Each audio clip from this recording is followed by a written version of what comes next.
السلام علیکم ورحمۃ اللہ وبرکاتہ۔ میں معین الدین سائیکل گر، میرے فیس بک پیج پر آپ سب کو استقبال کہتا ہوں، خوش آمدید کہتا ہوں۔ جیسا کہ آپ جانتے ہیں رمضان مبارک کا یہ پیارا مہینہ ہم سے رخصت ہونے والا ہے۔ اسی کے چلتے ہم نے سوچا کہ حضرت سے کچھ گفتگو کریں گے، معلومات کریں گے کہ عید الفطر کی نماز کس طرح ادا کی جائے۔ جیسا کہ آپ جانتے ہیں کہ جمعہ بھی مسجدوں میں نہیں ہو رہا ہے، تو لوگوں کو جو دین کی معلومات ہے وہ صحیح سے نہیں پہنچ پا رہی ہے، تو ہم نے یہی سوچا کہ آن لائن آ کر کیوں نہ ہم لوگوں تک پہنچ جائیں۔ تو آج میرے ساتھ ہیں ہمارے آج کے خصوصی مہمان حضرت مولانا حافظ افسر ثقافی صاحب قبلہ، جو کہ سنی نوری مسجد کے خطیب و امام ہیں۔ آئیے ان سے گفتگو کرتے ہیں۔ السلام علیکم حضرت۔ وعلیکم السلام ورحمۃ اللہ وبرکاتہ۔ الحمدللہ والصلاۃ والسلام علی اشرف رسول اللہ بعد۔ جی، آپ کا جو سوال ہے عید الفطر کس طرح گزاریں، جی، حالت یہ ہے کہ جمعہ کی نماز بھی لوگ نہیں پڑھ پا رہے ہیں، مساجد تقریباً بند ہیں اور وہاں پر متعینہ افراد کے علاوہ لوگ نماز نہیں ادا کر پا رہے ہیں۔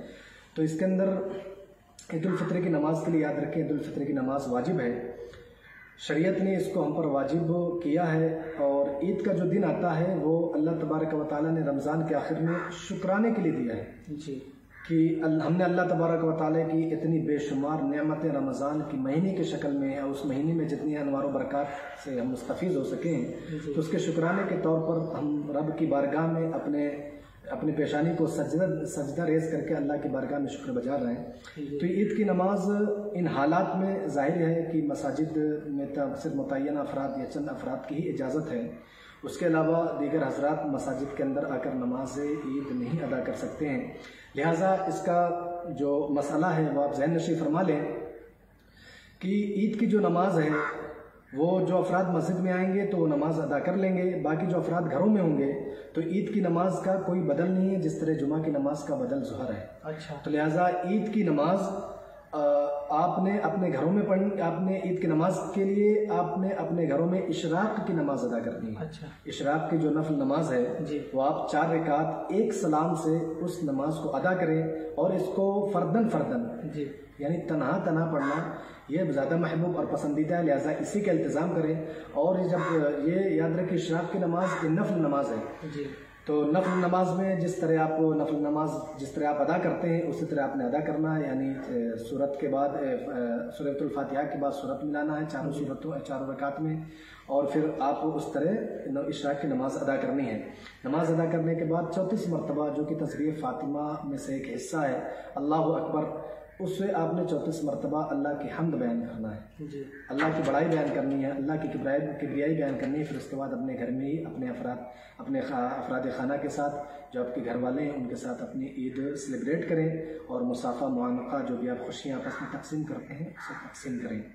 جی، اور خاص کر کے خیال رکھیں کہ عید الفطر ہے، عید الفطر سے پہلے صدقہ فطر ادا کرنا واجب ہے۔ جی، تو صدقہ فطر کیا ہے؟ صدقہ فطر آپ اس کو بہت ہی مختصر میں عرض کر دوں کہ صدقہ فطر جو ہمارے روزوں کے اندر جو ہم سے لغویات سرزد ہو جاتی ہیں، بیہودگیاں یعنی لغو کلام یا کچھ اس طرح کی چیزیں جو ناپسندیدہ ہیں وہ ہم سے سرزد ہو جاتی ہیں، تو اس کے کفارے کے طور پر اس صدقہ فطر کو رکھا گیا ہے، یعنی ان لغویات کو ختم کر دیتا ہے اور ہمارے روزے پاکیزہ ہو کر خالص ہو کر رب کی بارگاہ میں پہنچتے ہیں۔ لہٰذا عید الفطر سے پہلے صدقہ فطر ادا کر دیں۔